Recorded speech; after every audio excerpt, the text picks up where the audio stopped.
محرم کے مہینے کی فضیلت۔ محرم اللہ کے 4 مقدس مہینوں میں سے ایک ہے۔ اس مہینے میں ہمیں اپنے اچھے کاموں میں اضافہ کرنے کی ترغیب دی جاتی ہے، جیسا کہ خیرات کو زیادہ کرنا، اضافی رضاکارانہ دعائیں کرنا اور قرآن کی کثرت سے تلاوت کرنا۔ اس مہینے میں رسول اللہ صلی اللہ علیہ وسلم کی طرف سے ایک روزہ بھی مقرر کیا گیا ہے، جسے عاشوراء کا روزہ کہا جاتا ہے۔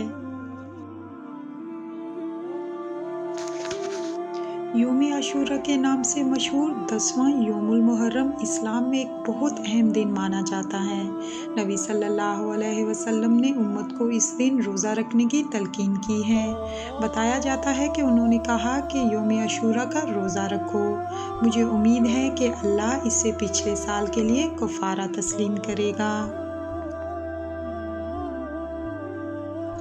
رسول اللہ صلی اللہ علیہ وسلم نے فرمایا، رمضان کے بعد سب سے بہتر روزہ اللہ کے ماہ محرم کا روزہ ہے۔ نبی صلی اللہ علیہ وسلم ہمیں اس ماہ کے 9ویں اور 10ویں یا 10ویں اور 11ویں دنوں میں محرم کے دوران روزہ رکھنے کی ترغیب دیتے ہیں۔ اللہ کے ان 4 مقدس مہینوں میں جنگ ممنوع ہے۔ اسلام کی آمد سے قبل قریش اور عربوں نے بھی اس مہینے میں جنگ سے منع کیا تھا۔ اسلام سے پہلے عرب بھی محرم کے 10ویں دن روزہ رکھا کرتے تھے۔ مختلف حدیثوں کے مطابق حضرت نوح علیہ السلام کی کشتی یکم رجب سے پانی میں تیرنا شروع ہوئی اور 10ویں محرم کے دن ٹھکانے لگی۔ ابن عباس رضی اللہ تعالیٰ عنہ بیان کرتے ہیں کہ نوح علیہ السلام اور ان کے ساتھیوں نے اس دن اللہ کے شکر میں روزہ رکھا۔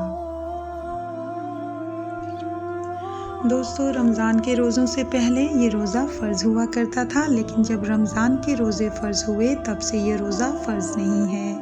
10ویں محرم کو موسیٰ علیہ السلام کی امت کو فرعون سے چھٹکارا ملا تھا۔ اللہ نے فرعون کو غرق کیا تھا، تو اس کے شکرانے کے طور پر موسیٰ علیہ السلام کی امت یہ روزہ رکھتی تھی، اور امت محمد کو 9ویں اور 10ویں یا پھر 10ویں اور 11ویں کا روزہ رکھنا ہے، تاکہ یہود اور نصارہ سے مشابہت نہ ہو۔ اور دوستو، سب سے بڑھ کر رسول اللہ صلی اللہ علیہ وسلم کے دنیا سے پردہ کرنے کے بعد آپ صلی اللہ علیہ وسلم کے نواسوں حضرت حسن اور حضرت حسین رضی اللہ تعالیٰ عنہ کی کربلا میں 10 محرم کو شہادت نے مسلمانوں کے دلوں پہ گہرا نقش چھوڑا ہے اور رہتی دنیا تک اس دن کے تقدس اور اس کی بزرگی کو بڑھا دیا ہے۔